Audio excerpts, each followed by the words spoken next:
Agora a gente vai para Eric Wilson, que tem mais informações, mais dados e análises para falar com a gente sobre o que está repercutindo hoje, que é essa pesquisa da Câmara, mas também, né, que mostra ali uma vantagem, um empate técnico, mas uma vantagem. E também temos outros assuntos aqui para tratar com Eric. Trump parece arrependido na escolha do vice, porque fez uma escolha a partir da própria referência do Biden, depois, enfim, tudo isso o Eric vai falar, mas eu queria começar, Eric, pela pesquisa. O que é que essa pesquisa te traz de análise? O que é que ela representa? E, mais uma vez, muito obrigado pela presença aqui com a gente no Poder Expresso. Muito boa tarde, Leo. Sabe que originalmente eu estava entrando só nas sextas-feiras. Entrei ontem, entrei hoje, então acho que essa semana todos os dias é sexta-feira, né? Então, tá, eu vou pagar seu lanche quando você vier aqui no Brasil por essas suas participações. Não se preocupe, tá tudo certo aqui. Bom. Muito bem. Bom, vamos lá. Então, essa pesquisa saiu. Eu vi que você estava conversando com a Patrícia sobre isso, né? Você já falou sobre o que significa isso. Significa que ainda está dentro da margem de erro, mas é uma leve vantagem para Kamala Harris contra o Trump, 44% a 42%. Existe um outro tema que é bastante interessante, é que quando essa pesquisa inclui o Robert Kennedy, que é um outro candidato que está se candidatando como independente, ele era democrata, a margem da Kamala alarga, ou seja, está fora da margem de erro, né? Então significa que o Kennedy é bom para a Kamala e é ruim para o Trump, né? Então isso talvez explique um pouco do porquê existem boatos de que há conversas entre a campanha do Trump e do Kennedy basicamente endossar o Trump em troca de alguma posição no futuro governo, né? Todo mundo está dizendo que o Trump negou essas entradas do Kennedy, ou seja, essa proposta do Kennedy, mas pode ser que ao longo do tempo é uma coisa para a gente prestar atenção. Se continua sendo um fato de que parece que o Kennedy está tirando mais votos do Trump do que da própria Kamala, talvez o pessoal da campanha do Trump vai começar a levar mais a sério essa proposta do Robert Kennedy. Muito bem, Eric. De qualquer forma, a gente continua tratando aqui, é bom que se trate. Eu falei ontem sobre isso, claro que há um desejo de vários progressistas, principalmente de jornais norte-americanos, em relação ao cenário pró-Câmara, mas o Trump ainda é o favorito.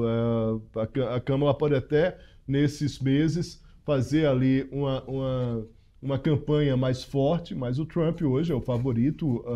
Patrícia ontem falava um pouco sobre isso também, quando ele fala que vai ser fácil derrotar a Câmara.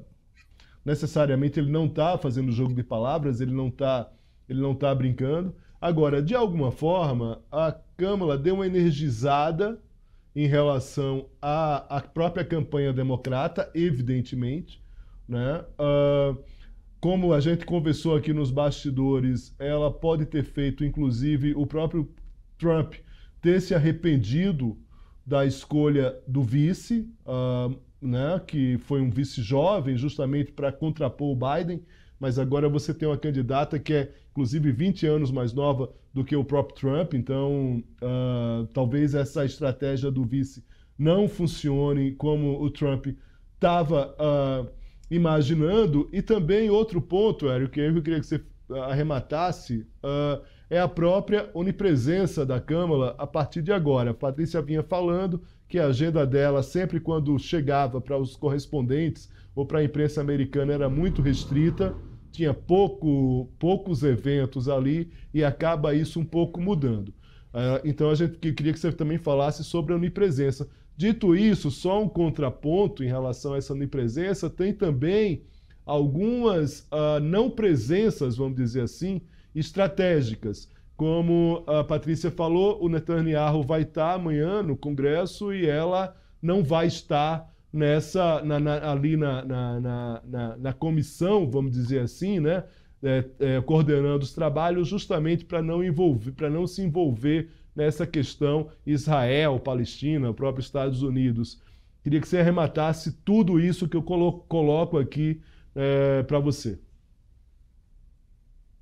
Vamos lá. Então, quer dizer, o que está acontecendo é basicamente a campanha da Kamala está começando, né? Estamos nos primeiros 24 horas, praticamente, da campanha. E ela fez o primeiro comício hoje em Milwaukee, onde ela fez o primeiro discurso político dela como líder da chapa dos democratas, né? E está sendo ela está achando muito claro como que ela quer colocar essa decisão perante os americanos, ou seja, estão usando uma frase que rima em inglês, em português não rima, infelizmente, mas estão basicamente dizendo que é uma questão da promotora contra o criminoso, né? Em inglês rima, então faz mais sentido, é uma coisa que as pessoas vão lembrar.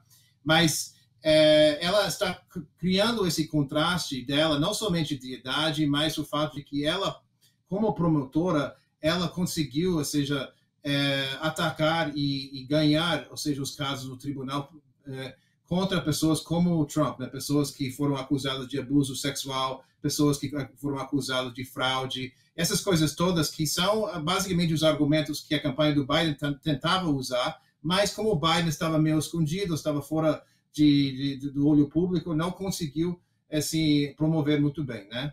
Mas o que está acontecendo, ou seja, de modo geral nessa campanha? Estamos na fase de lua de mel, ou seja, essa coisa toda, essa frustração que os democratas vêm sentindo há muitas semanas, até muitos meses, por causa do desempenho do Biden, agora energizou as bases, e aí, então, a gente está vendo umas coisas inéditas. Por exemplo, primeiro vamos começar com a cultura popular, ou seja, os grandes artistas de Hollywood, o Beyoncé, algumas novas artistas que são populares no TikTok, está assim, basicamente fazendo um takeover total das mídias sociais. Ou seja, houve duas ligações de 50 mil homens negros, ou seja, democratas, e mais uma outra ligação de Zoom com 50 mil mulheres negras, ou seja, democratas, ou seja, uma coisa inédita, mostrando que as bases do Partido Democrata estão bastante empolgados sobre essa candidatura da Kamala Harris, uma coisa que a gente não tem visto desde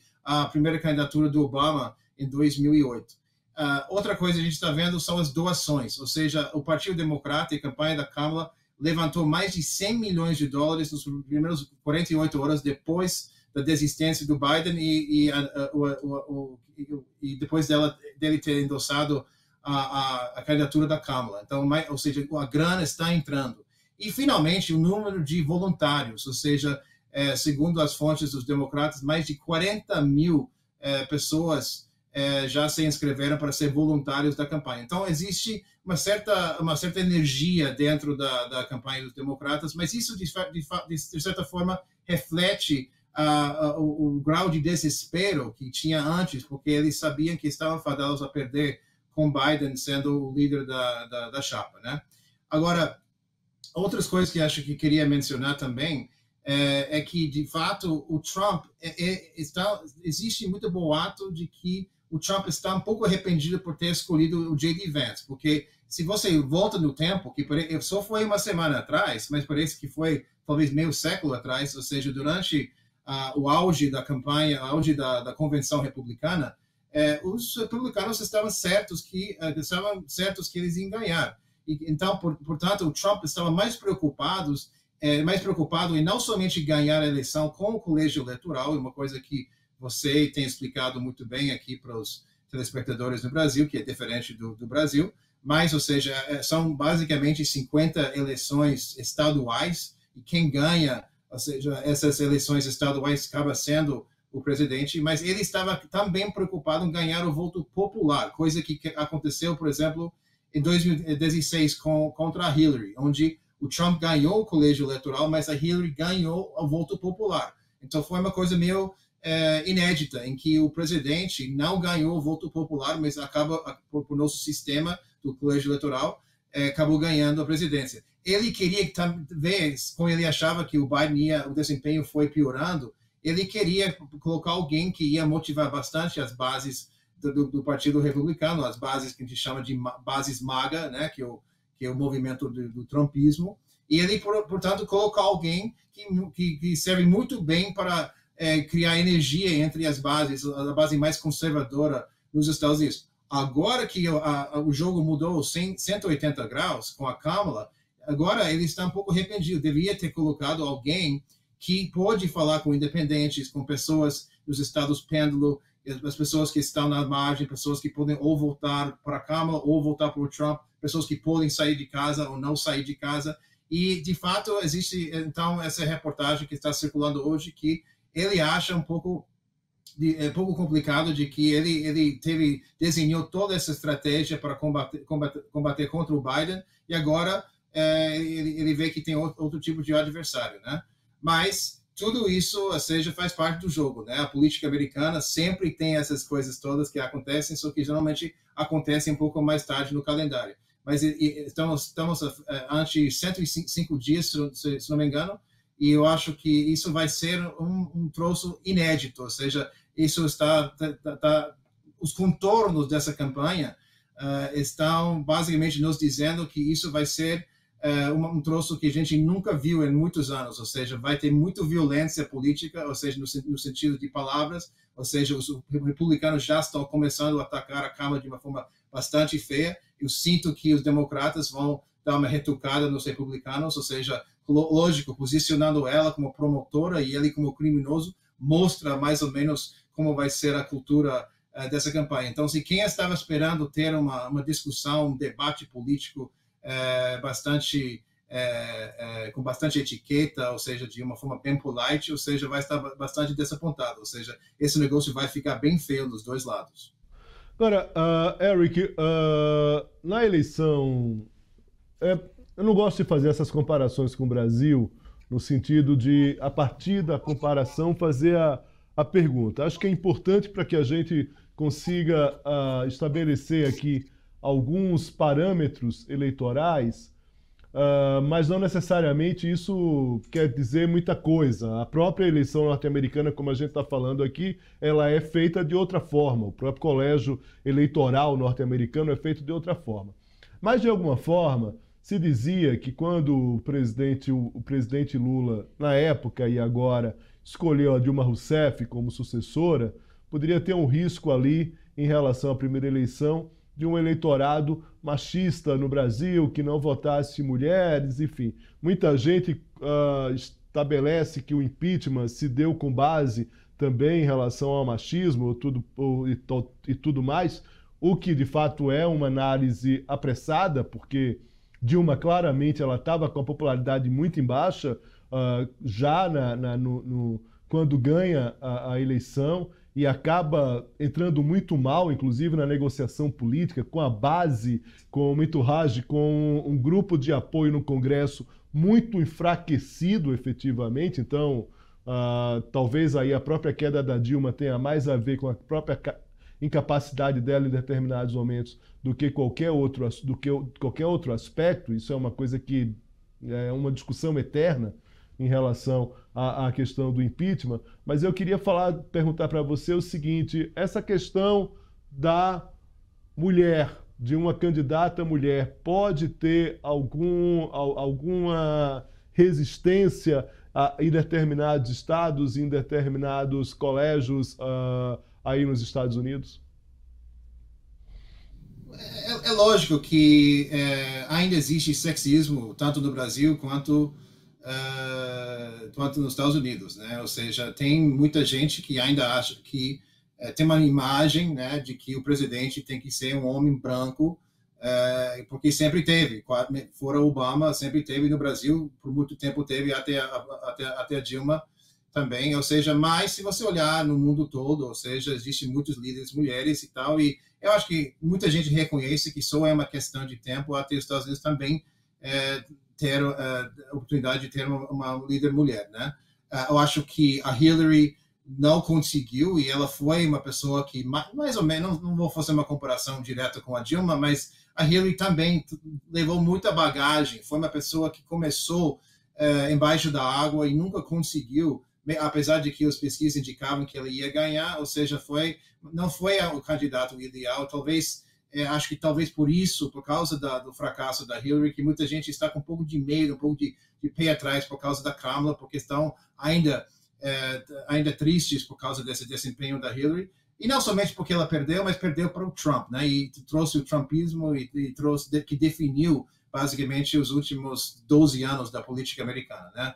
Mas eu acho que evoluiu muito. Você olha, por exemplo, os estados críticos, por exemplo, o estado de Michigan, tem mulher governadora, a vice-governadora é um homem negro, a promotora-geral do estado é mulher, basicamente todos os líderes do estado de Michigan são mulheres, ou no caso do vice-governador é um homem negro. Se você olha em vários outros estados, eu acho que as mulheres estão tendo um papel cada vez mais forte e, portanto, a mulher que mais desafiou o próprio Trump no Partido Republicano era Nikki Haley, que também era mulher. Então, eu acho que, de modo geral, o público americano está muito mais aberto para entreter esse tipo de questão hoje em dia. E não deixe de ser óbvio de que, os últimos 3 anos e meio, a gente, aqui nos Estados Unidos, teve uma vice-presidente mulher, que é a própria Kamala Harris. Então, eu acho que é lógico que isso para alguns eleitores, impossibilita o voto, mas eu acho que nos estados pêndulo, onde conta, né, eu acho que por ser mulher, vai motivar muitas mulheres a votarem nela. Portanto, tem muita gente falando, eu pessoalmente não aposto nisso, mas tem muita gente achando que ela deve colocar uma mulher na chapa com ela, ou seja, precisamente a Gretchen Whitmer, que é a governadora do estado de Michigan, porque isso vai motivar mais ainda o voto das mulheres, não somente mulheres do Partido Democrata, mas independentes, inclusive mulheres republicanas que são mais moderadas, que gostaria de ver essa história acontecer, de ter uma mulher na Casa Branca. Agora, vamos lá. Eu acho que isso acho que talvez nos leva ao próximo tema, né, que é a questão de quem a Kamala vai colocar na chapa para ser vice. E a gente lembra que ontem a gente falou de 5 nomes. A gente estava falando de Josh Shapiro, que é o atual governador do estado de Pennsylvania, um estado muito chave, que tem 19 votos no colégio eleitoral. Tem a Gretchen Whitmer, que é do estado de Michigan, outro estado muito chave. São 2 estados daquela chamada muralha azul, que eu falo que são os estados que o Biden conseguiu, que são estados que o Trump tinha pego dos democratas quando ele ganhou da Hillary, e o estado de Wisconsin, né? E aí também tem o Mark Kelly, que é aquele ex-astronauta, que é senador do estado de Arizona. Tem o Tim Walz, que é governador do meu estado, de Minnesota, que está na lista curta. E aí tem o Andy Beshears, que é um outro nome de um governador do Kentucky, e também é o governador da Carolina do Norte. Hoje, basicamente, não tem nada oficial, mas estão dizendo que reduziu esses 5 ou 6 nomes para 3. Agora resta o Mark Kelly, que é o senador de Arizona, o Josh Shapiro, que é o governador do estado de Pennsylvania, e o Tim Walz, de Minnesota. São os 3 nomes. Lembra que eu havia previsto que talvez seria o Walz, né? Mas, assim, pelo menos por enquanto, eu não estou errado. Ou seja, acho que está dizendo que vão ser um desses 3 nomes. Eu, particularmente, eu acho que, num mundo perfeito, seria o Mark Kelly, porque ex-astronauta, um ex-militar, uma pessoa que representa uma outra região do país, o sul de Arizona, seria uma figura bastante forte. Mas eu acho que talvez, por ele ser senador e pelo Senado estar assim basicamente empate, ou seja, eles não querem correr risco de perder um senador, e isso pode forçar os democratas a perder o controle do próprio Senado. Então, eu acho que não vai ser um senador. Eu acho que vai ser um dos 2 governadores. O Josh Shapiro, que controla um estado muito chave, e o Tim Walz, que é um estado também pêndulo, não tão pêndulo quanto Pennsylvania, mas um estado importante mesmo assim. Então, acho que vai ser um desses 2 nomes. O Josh Shapiro é um cara, não com o historial que o Tim Walz tem, mas um cara que ele é bem eloquente, bom na fala, bom de papo, e ele pode atacar tanto quanto o J.D. Vance. E, portanto, botando alguém de um estado, assim, de Pennsylvania, Ohio está ao lado, e botar esses 2 para se brigarem para vice, isso vai ser uma coisa interessante para ver. Então, o que você está me dizendo é que... Desculpa. O que você está me dizendo, Eric, é que no caso da mulher, ela sai desse jogo. Desculpa, não ouvi?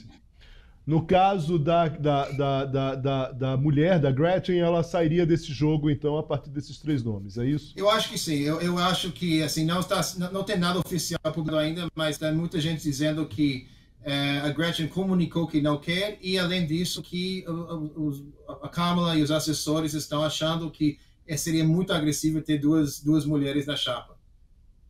Muito bem. Eric, muito obrigado aqui pela presença mais uma vez. Prometo que a gente vai de forma muito forte e com todo o pensamento positivo, só chamar você na sexta-feira. Tá bom, valeu. Até sexta, então. Muito obrigado, um abraço.